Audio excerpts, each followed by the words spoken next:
예수님은 24장 후반과 25장까지 걸쳐서 네 가지의 비유로 이 종말에 대해서 말씀하시고 또 설명하십니다. 24장에는 이 신실한 종과 신실하지 않은 종을 비교하는 이 도둑 비유가 나오고요. 25장에는 열처녀 비유와 또 우리가 오늘 읽은 달란트 비유, 그리고 양과 염소에 대한 비유를 말씀이 기록하고 있습니다. 이 네 가지 비유는 각각 의미하는 바가 조금씩 다르고 담고 있는 내용도 조금씩 다릅니다. 그러나 이 네 가지 비유가 공통적으로 우리에게 교훈하는 바가 몇 가지 있는데요. 첫째는 사람이 죽으면 그 죽음으로 모든 것이 끝나는 것이 아니라 반드시 그 삶을 계산해야 하는, 셈해야 되는 날이 있다는 것입니다. 또 두 번째는 우리의 인생을 마감하는 날이나 혹은 주님이 재림이나 이것이 무엇이 언제 먼저 올지 알 수 없지만 이 인생을 마감하는 이 마지막 죽음이나 주님의 재림은 갑작스럽게 임한다고 말씀하는 것입니다. 여러분, 신실한 종과 또 신실하지 않은 종을 가름하는 가장 중요한 차이점은요, 한 가지 마음과 태도에서 비롯되는 것을 우리가 볼 수 있습니다. 어떤 마음이냐면 주인이 늦게 오거나 혹은 오지 않을 수도 있다라고 생각하는 태도입니다. 여러분, 분명 24장 50절에 말씀하듯이 생각하지 않은 날, 알지 못하는 시각에 그 종의 주인이 이르러라고 말씀했습니다. 그 주인이 언제 올지 알 수 없다는 것입니다. 사실 이런 팩트는 신실한 종이나 신실하지 않은 종이나 모두 매한가지였어요. 주인이 언제 올지는 알 수 없어요. 그런데 불성실하고 불의하게 시간을 허비하고 또 그렇게 행동했던 종은 어떻게 지금 이 사실을 이해하고 또 해석하고 있는 거죠? 주인이 언제 올지 알 수 없다는 것을 마치 주인이 늦게 온다는 것처럼 혹은 주인이 오지 않을 것이라고 생각하는 것처럼 해석하고 이해하는 거죠. 여러분, 주인이 언제 올지 알 수 없다는 사실은요, 주인이 늦게 온다는 말이 아닙니다. 갑자기 온다는 말이죠. 어쩌면 오늘날 대부분의 그리스도인들도 이러한 착각에 빠져 있는지도 모르겠습니다. 그러니까 진정한 제자는 예수님의 재림의 때를 예측하거나 그 때를 알려고 하지 않고, 어떤 사람이 진정한 제자죠? 주님께서 아무리 늦게 오실지라도 언제나 깨어서 자신의 임무를 항상 충실히 수행하는 자라는 사실을 이 비유들은 우리에게 말씀하고 있는 것입니다.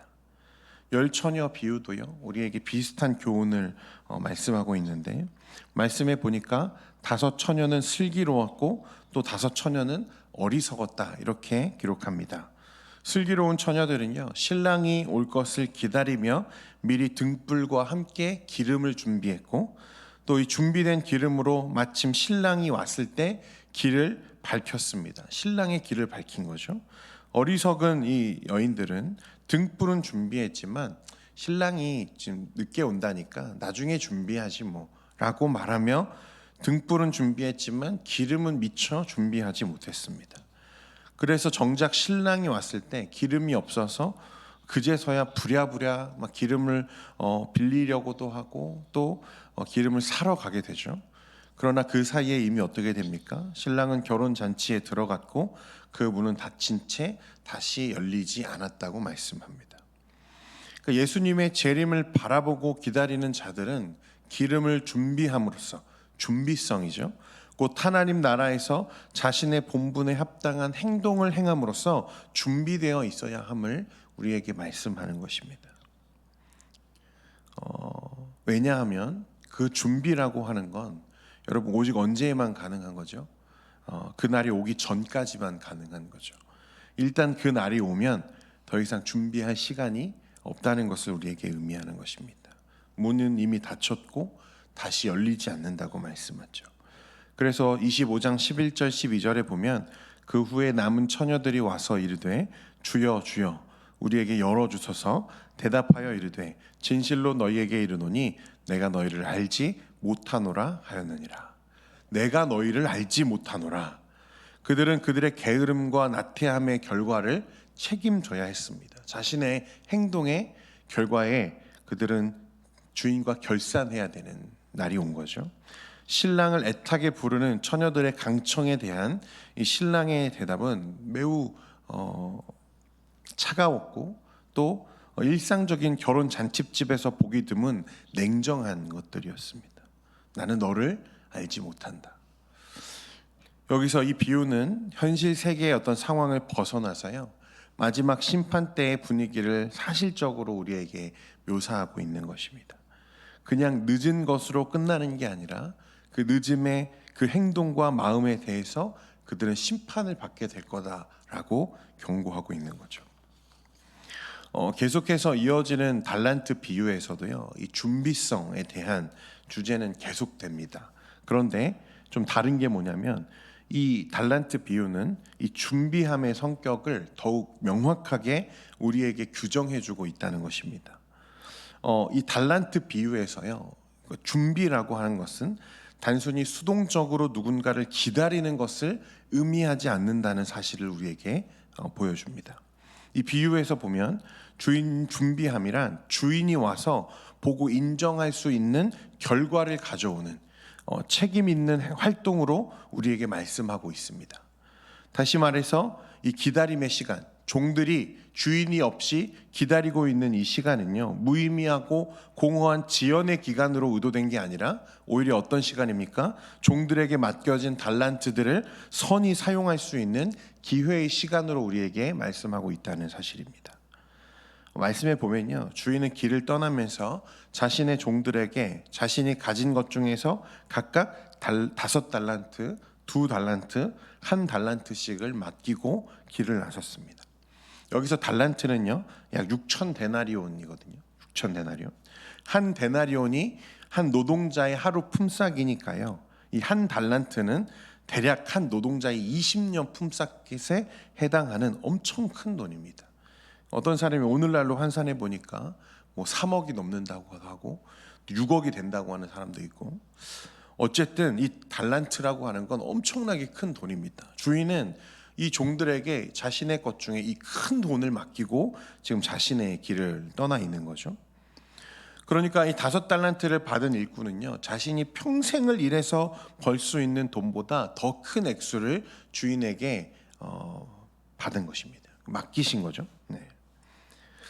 부담스러웠을 것 같아요, 이 큰 액수가. 제자들에게 열려있는 기회들은요, 그 특성과 크기가 다 다를지 모릅니다. 어떤 사람은 5달란트 받았고, 어떤 사람은 2달란트를 받았고, 어떤 사람은 1달란트를 받았죠. 그러나 그들 모두는 주인이 돌아오기에 앞서서 그 기회들을 충실히 활용해야 된다는 점에서는 동일했습니다. 그렇다면 준비성이란 건 단순히 크고 작음을 떠나서 제자로서 그 책임을 충실히 수행하는 데 있다고 볼 수 있는 거죠. 그러니까 그로 인해서 벌어지는 어떤 결과물에 집중하는 게 아니라 그들이 충실하게 또 충성되게 맡겨진 일을 다 했는가, 이것이 마지막 날 우리가 결산해야 할 준비성이라고 말씀은 우리에게 이야기하는 것입니다. 여러분, 말씀에 보면요, 주인은 종들에게 이 엄청나게 큰 금액을 맡기면서요, 주인이 기대하는 금액을 각자에게 정해주지는 않았습니다. 그러니까 넌 5달란트 받았으니까 적어도 10달란트는 가지고 와야지, 너는 2달란트 받았으니까 5달란트 정도가 적당하겠어 라고 어디에도 말씀하고 있지 않다는 거예요. 무슨 말이냐면 애초에 주인의 관심은 그들이 벌어올 금액과 결과에 관심이 있는 것이 아니라 무엇에 관심이 있습니까? 그 종들이 주인의 의도에 맞게 충성을 다할 것인가, 그 종들의 태도와 삶에 관심을 두고 있다는 말입니다. 그래서 21절 말씀에 보면요, 이렇게 기록합니다. 그 주인이 이르되 잘하였도다 착하고 충성된 종아, 내가 적은 일에 충성하였음에 내가 많은 것을 내게 맡기리니 내 주인의 즐거움에 참여할지어다 하고, 그 주인은 종들에게 잘하였다 착하고 충성된 종아, 내가 적은 일에 충성하였음에, 그 주인의 관심은 그 충성에 있는 것이지 그들이 가지고 온 결과에 있지 않다는 거예요. 야, 너 왜 이렇게 조금밖에 못 가져왔어?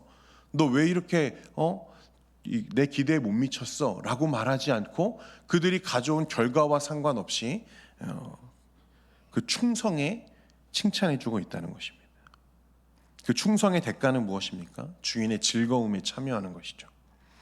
그런데 여러분, 이 마지막 세 번째 종이요, 주인과 결산을 하는데 주인이 그에게 맡긴 한 달란트를 어떻게 했습니까? 고이 옷에 싸두었다가 주인에게 다시 가져왔습니다. 그는 주인에게 해가 된 일은 한 적이 없습니다. 그렇죠? 분명히 주인이 맡긴 그대로 주인에게 돌려주었으니까요. 주인에게 손해를 끼치지도 않았습니다. 그러나 주인은 그를 칭찬하지 않았죠. 뭐라고 말합니까? 악하고 게으른 종아. 그는 칭찬은커녕 맡겼던 그 한 달란트도 회수당하고 내쫓겨났습니다. 이때 종이 뭐라고 주인에게 변명하는지 여러분 보십시오. 24절과 25절인데요. 한 달란트 받았던 자는 와서 이르되 주인이여 당신은 굳은 사람이라 심지 않은 데서 거두고 해치지 않은 데서 모으는 줄을 내가 알았으므로 두려워하여 나가서 당신의 달란트를 땅에 감추어 두었었나이다. 보소서 당신의 것을 가지셨나이다. 당신은 굳은 사람이다 라는 말은요, 영어로는 하드맨이라는 뜻입니다. 하드맨, 인색한 사람이라는 뜻이에요. 당신은 인색한 사람입니다. 쉽게 말하면 당신은 바늘로 찔러도 피 한 방울 안 나올 사람이고 투자도 안 하고 거저 먹으려는 파렴치한 인간입니다 라고 말하는 거거든요. 내가 이런 사실을 알았기 때문에 내가 이 큰 돈을 잘못 투자했다가 이 돈에 손해를 끼치면 큰일 날까 봐 고이 간직했다가 내가 다시 가져왔습니다. 당신이 지금 당신의 것을 가지고 있기 때문에 나와 당신 사이에는 더 이상 셈해야 할 거래가 없는 겁니다 라고 지금 말하고 있는 거죠. 여러분, 이 세 번째 종의 판단, 또 세 번째 종의 이 말이 옳을까요? 틀릴까요? 그가 이 주인에 대해서 당신은 하드맨이다, 당신은 굳은 사람이다 라고 말하는 이것이 과연 옳으냐라는 것입니다. 당연히 틀리죠. 여러분, 주인은요 결코 파렴치하거나 결코 무자비하거나 인색할 리가 없습니다. 여러분, 인색했다면 그가 그 큰 돈을, 이 엄청난 돈을 종들에게 맡겼을 리가 없지요. 파렴치한 인간이었다면 주인은 주인 돈이 아니라 돈을 맡기지도 않고 그 결과를 얻으려고 했을 거예요. 그런데 주인은 분명 어떻게 했습니까? 큰 돈을 선뜻 그들에게 맡겼다는 사실입니다. 여러분, 친구에게요 돈 1,000원짜리 한 장 쥐어주면서요 가서 빵 5개랑 음료수 5개 사오라, 이런 놈들이 파렴치한 거죠. 맡기지 않고 결과를 얻으려고 하는. 그러나 주인은 어떻게 했습니까? 결코 그렇지 않다는 거예요. 그들이 감당할 수 있는 최대치의 돈을 그들에게 이미 맡겼다는 거예요. 그리고 그는 그 어떤 결과도 강요하거나 강제하지 않았다는 사실입니다. 그의 관심은 그들이 벌어올 돈에 있지 않았다는 거예요. 그가 주인이 맡긴 모든 일에 충성을 다했는가, 그가 관심 가졌던 것은 오직 이 하나였습니다. 그리고 이 비유를 통해서 주님이 우리에게 말씀하고자 하시는 것은 단순히 우리가 그릇된 행동을 하지 않는 데에만 우리가 관심을 갖는 것이 아니라 소극적인 종교적 성향이 우리의 준비성이 아니라는 것을 우리에게 말씀하는 거예요. 쉽게 말하면 우리가 예수님을 믿어서 구원받았지만 내가 예수를 믿었다는 그 사실로서 내 모든 준비가 완료되었다고 보는 것은 바람직하지 않다는 말입니다. 우리가 우리의 죽음과 혹은 주님의 재림이 어느 것이 먼저 올지는 알 수 없지만 갑자기 올 것이기 때문에 우리는 늘 항상 깨어서 준비하는 자가 되어야 합니다. 그러나 준비하는 것은 그냥 마냥 기다리는 것, 그냥 우리가 주어진 삶 속에서 주님이 오실 날을 그냥 헤아려 가면서 기다리는 것으로 우리가 준비했다고 말할 수 없는 것은 오늘 달란트 비유가 우리에게 말씀하는 것처럼 주인이 오셔서 우리에게 우리의 충성을 그 결과를 우리에게 셈하는 날이 있기 때문에 그렇습니다. 사랑하는 성도 여러분, 그렇기 때문에 오늘 하루도 오늘 하루의 삶 가운데에서도 우리에게 주어진 삶과 주님이 맡겨주신 그 일들에 최선을 다하는 저와 여러분 되기를 소원합니다. 여러분, 성과와 업적을 나타내라, 돈을 많이 남겨와라, 주님 우리에게 그렇게 말씀하신 적 없습니다. 그러나 주님이 맡긴 분량만큼 최선을 다했는가, 반드시 그 날을 헤아려 셈하는 날이 있다는 사실을 우리가 기억했으면 좋겠습니다. 여러분, 그렇기 때문에 5달란트를 받은 사람은 5달란트를 남기면 되고 2달란트를 받은 사람은 2달란트, 한 달란트는 한 달란트만 남기면 됩니다. 아니, 한 데나리온이어도 주님께는 상관이 없습니다. 그러나 내가 받은 것, 주님이 나에게 맡겨주신 것에 충성을 다했는가, 최선을 다했는가, 여러분이 헤아려 주님과 셈하는 날이 있음을 기억하시고, 오늘도 그 주인의 즐거움에 참여할지어다 이 말씀을 붙잡고 우리가 함께 준비하며 깨어 기도하는 저와 여러분 되기를 소원합니다. 기도하겠습니다.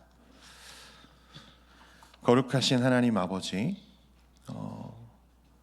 오늘도 우리에게 말씀하시고 이 제자에 대해서 또 마지막 날을 기다리는 제자들을 깨우며 격려하며 주님께서 말씀하신 이 비유들을 통해서 우리가 준비해야 하는 것을 또 보게 하시니 감사합니다.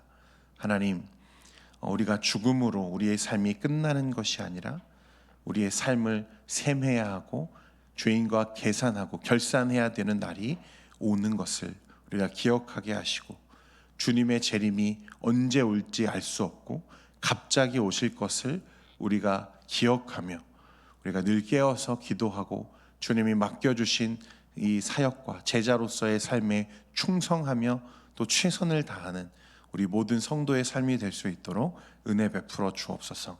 그냥 앉아서 세며 기다리며 주인의 것을 그대로 돌려주는 것만으로 우리가 만족하는 것이 아니라, 주님, 우리의 삶에 5달란트든 2달란트든 혹 한 데나리온이라도 주님 맡겨주신 분량만큼의 우리의 삶을 결산할 수 있도록 주님 우리 삶에 항상 동행해 주시옵소서.